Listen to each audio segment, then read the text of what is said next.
Welcome to Infant India's Education World. अस्सलामुअलैकुम बच्चों, कैसे हैं आप? उम्मीद करती हूँ खैरियत से होंगे। आज का हमारा लेसन है 4.6 लर्निंग लेटर्स। अब यहाँ पर बेटा क्वेश्चन नंबर 1 दिया है, match the letter with the pictures.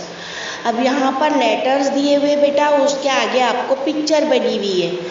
आपको पिक्चर से लेटर्स को मैच करना है। It's so easy. अब क्वेश्चन नंबर बी दिया हुआ है, trace and right the following letters.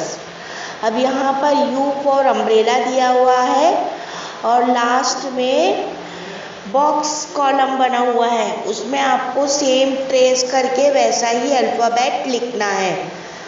We for van, ये आप पहले भी कर चुके हो। अच्छा बच्चों, मैं उम्मीद करती हूँ ये लेसन आपको समझ में आया होगा। मैं चलती हूँ, अल्लाह हाफिज़। Please subscribe the channel and press the bell icon.